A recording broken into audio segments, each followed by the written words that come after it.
নমস্কার, কেমন আছেন আপনারা? বিগত কয়েকদিন ধরে যে পরিমাণে বৃষ্টি হয়ে চলেছে, সেই জন্য আমরা আপনাদের কাছে নিয়ে চলে এসেছি পুকুর পাড়ের একটি হাড়হিম করা ভয়ের গল্প, পুকুরের জলে ভয়। গল্পটি শুনতে থাকুন, তবে অবশ্যই তার আগে চ্যানেলটিকে সাবস্ক্রাইব করে রাখবেন। তাহলে আর দেরি কেন, চলুন শুরু করা যাক। সন্ধ্যা নামতেই নিঝুম হয়ে পড়ে মল্লিক বাড়ির পুকুর পাড়। বহু পুরনো সেই পুকুর, গ্রামের ঠিক দক্ষিণ প্রান্তে, চারপাশে বাঁশঝাড় আর কচুরিপানায় ভরা। পুকুরটার জল কখনোই একেবারে পরিষ্কার থাকে না, একটু সবুজাভ, আর সূর্য ডোবার পর যেন লালচে বর্ণে ঝিকমিক করে। গ্রামের লোকেরা বলে ওখানে রাতে গেলে কেউ আর বেঁচে ফেরে না, কিন্তু রূপা এসব কথা বিশ্বাস করে না। শহর থেকে সদ্য ফিরে আসা কলেজ পড়ুয়া মেয়েটি বড্ড বেশি সাহসী আর যুক্তিবাদী। ভূতের গল্প শুনে সে হাসে। মা বারবার বারণ করে বলেছিল, রাতে ওইদিকে যাবি না রে রূপা, ওই পুকুরটা ভালো না। রূপা জবাব দেয়, ভূত ট্রুত বলে কিছু হয় না মা, এসব কুসংস্কার। তুমি ফোনে বেশি ভয়ঙ্কর সিরিয়াল দেখো, তাই তোমার মাথায় ভূত ঢুকেছে। কিন্তু মা জানে এই পুকুরটার অতীত বড্ড অন্ধকার। আজ থেকে 50 বছর আগে এই পুকুরেই হারিয়ে গিয়েছিল 5 জন কিশোরী মেয়ে। এক একজন সন্ধেবেলা কাপড় কাচতে গিয়ে আর ফেরেনি। ভোরবেলা ভেসে উঠেছিল শুধু তাদের মাথার ফিতেগুলো। এরপর থেকেই সূর্য ডোবার পর কেউ ওদিকে যায় না। একদিন সন্ধ্যাবেলায় রূপা হাঁটতে হাঁটতে বই হাতে পুকুর পাড়ে গিয়ে বসে। বাতাসে কেমন একটা ভেজা গন্ধ, যেন ফুল নষ্ট হওয়ার মতো। আশপাশে কুকুর ডাকছে, কিন্তু পুকুর ঘাটটা অদ্ভুত নিস্তব্ধ। রূপা বই পড়তে পড়তে হঠাৎ খেয়াল করে জলে কেউ যেন দাঁড়িয়ে রয়েছে। না, দাঁড়িয়ে নয়, যেন কেউ উপরে উঠে আসছে। সে সাথে সাথে পিছন ফিরে তাকায়, দেখে একজন সাদা কাপড় পরা মেয়ে এক দৃষ্টে তাকিয়ে রয়েছে ওর দিকে। রূপা চমকে উঠে দাঁড়ায়। মুহূর্তের মধ্যে আবার কিছু নেই। পুকুরে কচুরিপানার ঢেউ ছাড়া কিছুই দেখা যাচ্ছে না। সে ভাবে হ্যালুসিনেশন, হয়তো আলো ছায়ার খেলা। কিন্তু পরের দিন সকালেই গ্রামের এক মহিলা এসে বলে, কাল রাতে 3টেই আমার ঘুম ভেঙে যায়। জানালার ধারে দাঁড়িয়ে দেখি কারা যেন পুকুর ঘাটে বসে চুল আঁচড়াচ্ছে। একটা না, 3টে মেয়ে। সেই রাত থেকেই রূপার ঘুম উড়ে যায়। এরপর থেকে রূপা রোজ রাতে স্বপ্ন দেখে সে এক পুকুর পাড়ে হাঁটছে, কুয়াশায় ভরা। হঠাৎ পেছন থেকে একটা কণ্ঠস্বর বলে, রূপা এদিকে এসো, জলটুকু ছুঁয়ে যাও। 3 দিন টানা সেই একই স্বপ্ন। চতুর্থ দিন রাতে জেগে বসে দেখে জানালার বাইরে সত্যিই কেউ দাঁড়িয়ে রয়েছে। একটা মেয়ে, ভেজা চুল, সাদা জামা, চোখ নেই, কেবল ফাঁকা গর্ত। মেয়েটা বলল না কিছু, আর হাত বাড়িয়ে দেখালো পুকুরের দিকে। রূপা চিৎকার করে ওঠে। পরিবারের সবাই ছুটে আসে। সে কিছুই বলতে পারে না, গলা তার বন্ধ হয়ে আসে। জ্বর আসে 103 ডিগ্রি। 3 দিন সে অসুস্থ থাকে। সেই সময় গ্রামের পুরনো মানুষ হরিশ মেশো রূপার বাবাকে ডেকে বলে, তোমার মেয়ের ওপর ওদের নজর পড়েছে, ওরা ডাকছে, আর একবার ডাক পড়লে কিন্তু আর ফেরানো যাবে না। রূপার বাবা সাথে সাথে কান্নায় ভেঙে পড়ে। ওরা মানে কারা? হরিশ মেশো বলে, আজ থেকে 50 বছর আগে যে 5টা মেয়ে হারিয়ে গিয়েছিল, ওদের আত্মা পুকুরে আটকে গিয়েছে। প্রতি দশকে ওরা একজন নতুন মেয়েকে ডাকে নিজেদের সঙ্গী করতে। এবার রূপার পালা। বাবা বিশ্বাস করতে চায় না, কিন্তু রূপা তো দিন দিন বদলে যাচ্ছে। তার চোখে এখন ঘুম নেই, কথা কম, আর মাঝরাতে বারান্দায় দাঁড়িয়ে থাকে চুপচাপ। তাদের সিদ্ধান্ত হয় ওঝা ডাকা হবে, কিন্তু ওঝা আসার আগেই ঘটে যায় একটা সর্বনাশ। সেই রাত, আশ্বিন মাসের কালী পুজোর আগের রাত্রি। রূপা হঠাৎ মাঝরাতে উঠে যায়, দরজা খুলে বেরিয়ে পড়ে, একেবারে পুকুর পাড়ে যায়। মা চিৎকার করে ওঠে, রূপা কোথায় যাচ্ছিস? কিন্তু রূপা তখন পায়ে হেঁটে পুকুরের ধারে পৌঁছে গিয়েছে। চারপাশে এক অদ্ভুত শব্দ, যেন অনেক মেয়ে মিলে একসাথে হেসে উঠেছে। পুকুরের জল তখন লালচে আলো, ঢেউ উঠেছে নিঃশব্দে। কচুরিপানার মধ্যে থেকে উঠে আসছে 5টা সাদা অবয়ব।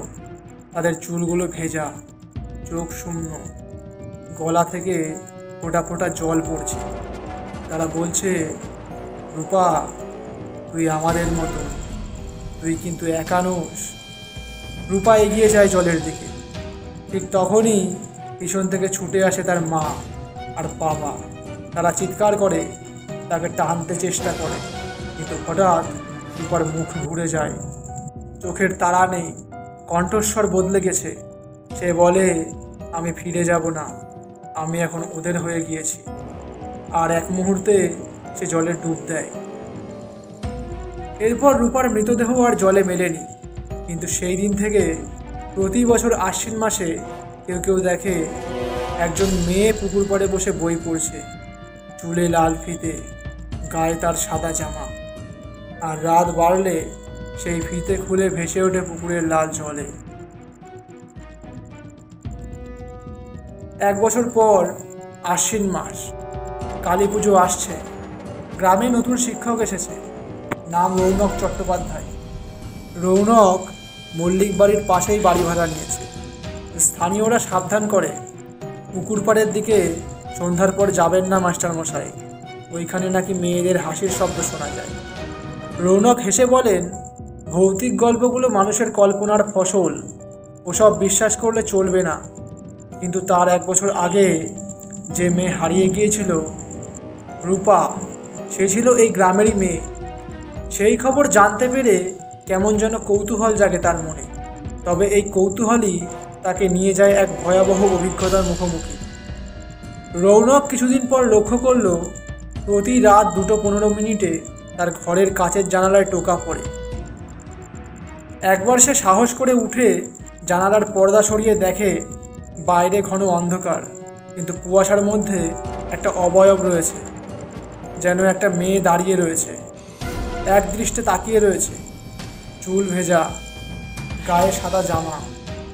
পরদিন সে গ্রামের মোড়ল চাচার কাছে যায়, সব খুলে বলে। চাচা শোনা মাত্র আঁতকে ওঠেন, আপনার উপরে ওর নজর পড়েছে মাস্টার মশাই, ওরা কাউকে ছাড়ে না। প্রতি দশকে একজন মেয়ে, আর এক দশকে ওরা এক পুরুষ খোঁজে, যাতে আবার জন্ম নিতে পারে। এই কথা শুনে রৌনক বিভ্রান্ত হয়ে পড়ে। জন্ম নিতে পারে মানে? চাচা বলেন, ওরা শুধু ডাকে না, ওরা শরীর চায়। ওরা জীবিত মানুষের মাধ্যমে আবার পৃথিবীতে ফিরতে চায়। রৌনক এক রাতে হঠাৎ উঠে দেখে তার বিছানার পাশের মেঝে ভিজে, জল গড়িয়ে ঘরের ভেতর ঢুকেছে, কিন্তু বাইরে বৃষ্টি হয়নি।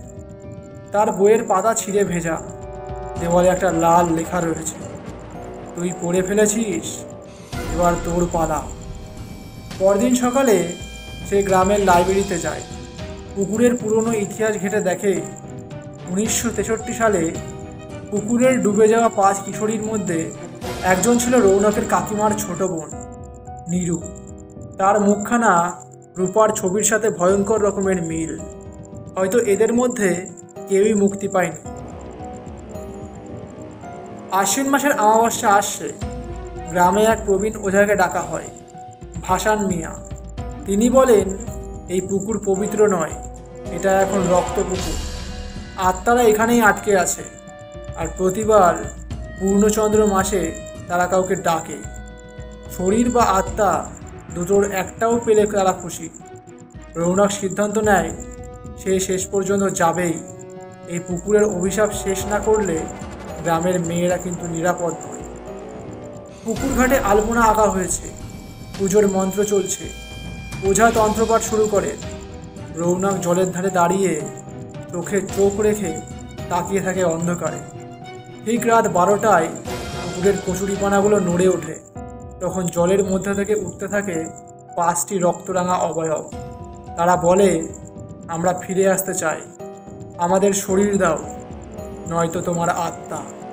ওঝা চিৎকার করে মন্ত্র জপতে থাকে। রৌনক হঠাৎ দেখে শেষে উঠল রূপা। তার চুল এলোমেলো, মুখে বিষাদ। সে একবার রৌনকের দিকে তাকিয়ে বলে, আমাকে মুক্তি দাও, আমি ফিরে যেতে চাই না, শুধু শান্তি চাই। ওঝা এক বোতল তামার জল ছুঁড়ে দেয় পুকুরে। সাথে সাথে মাটির কাঁপন শুরু হয়, পুকুরের জল লাল হয়ে ওঠে। কচুরিপানাগুলো যেন ছেঁড়া রক্ত মাংস। এক বিকট চিৎকারে জ্ঞান হারায় রৌনক। রৌনককে খুঁজে পাওয়া যায় পুকুরের ঘাটে, অচেতন অবস্থায়। শরীর জলে ভেজা, কিন্তু প্রাণ আছে। কিন্তু তার হাতের তালুতে লেখা, আমরা এখনো 5 জনই। গ্রামবাসীরা বলে রৌনক বেঁচে ফিরলেও পুকুরের অভিশাপ শেষ হয়নি, শুধু একটা পরিবর্তন হয়েছে। এবার থেকে রাতে পুকুর পাড়ে একজন পুরুষ অবয়ব হাঁটতে দেখা যায়। কলকাতা শহর। 6 মাস পরে শ্যামবাজারের একটা ছোট্ট ফ্ল্যাটে একা থাকে রৌনক। সে আর ফিরে যায়নি গ্রামে। স্কুলে চিঠি পাঠিয়ে জানিয়েছে স্বাস্থ্যের কারণে বদলি চায় সে। নতুন চাকরি এখন শহরের এক প্রাইভেট স্কুলে। সব কিছু ঠিকঠাক, তবু রাতে সে ঘুমোতে পারে না। একটু ঘুমোলেই স্বপ্নে কুয়াশার মধ্যে দাঁড়িয়ে থাকা 5 মেয়ে বলে, তুমি ফিরে এসো আবার। 5 জন মেয়ের মধ্যে একদম শেষে রয়েছে রূপা। সে বলে, আমরা এখনো একসাথে, কিন্তু তুই তো মুক্ত নোস। রৌনক বিছানা ছেড়ে জেগে উঠে শ্বাস নিতে পারে না, তার গলা শুকিয়ে যায়। একদিন রাতে সে আয়নায় দেখে নিজের মুখটা যেন একটু একটু করে বদলে যাচ্ছে।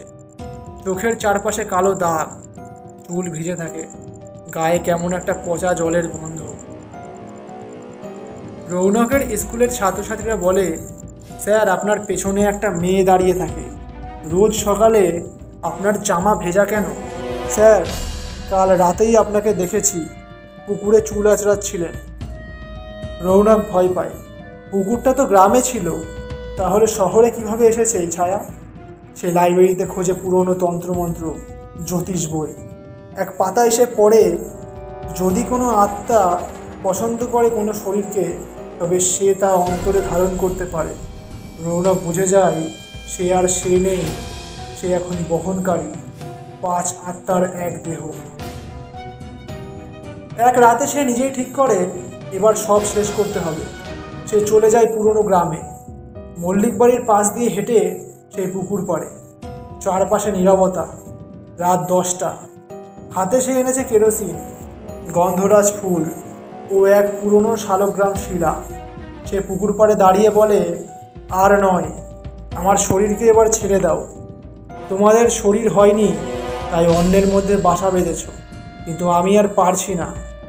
পুকুর থেকে কুয়াশা উঠে আসে, কান পাতলে শোনা যায় মেয়েদের ফিসফাস, তুই তো আমাদেরই একজন, তুইও তো এখন রক্ত জলের সন্তান। হঠাৎ ঝড় ওঠে, রৌনকের চারপাশে ছায়া ঘুরতে থাকে। 5 জন মেয়ে, যার মধ্যে রূপাও আছে। রৌনক নিজের গায়ে আগুন ধরিয়ে দেয়। গায়ে কেরোসিন ছিল। সে বলে, তোমাদের সাথে যদি ছাড়াছাড়ি না হয়, তবে একসাথে শেষ হয়ে চলো। পুকুর পাড়ে আগুন জ্বলে ওঠে। কান্না চিৎকার বাতাসে মিশে যায় পচা জলের গন্ধে। সেই রাতে ভয়াবহ ঝড় হয়। কচুরিপানায় ছেয়ে যায় গোটা গ্রাম। পরদিন সকালে লোকজন খুঁজে পায় শুধু একখণ্ড পুড়ে যাওয়া বই। তাতে লেখা ছিল রূপার নাম, আর পাশে একটি হাতে আঁকা ছবি, 5 মেয়ের, এক ছেলের মাঝখানে দাঁড়ানো মুখ। গ্রামের পুকুরটা আজও আছে, কিন্তু আশ্চর্যভাবে এখন তার জল একদম পরিষ্কার, কচুরিপানা নেই। আর রাতে আর কোনো হাসির শব্দ শোনা যায় না। তবে একটাই অদ্ভুত ব্যাপার, প্রতি বছর আশ্বিন মাসে পুকুরের ঘাটে 6টি প্রদীপ জ্বলে ওঠে, আবার নিভে যায়।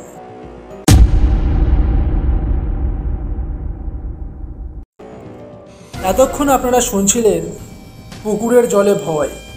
গল্প পাঠে ছিলাম আমি সৌমেন।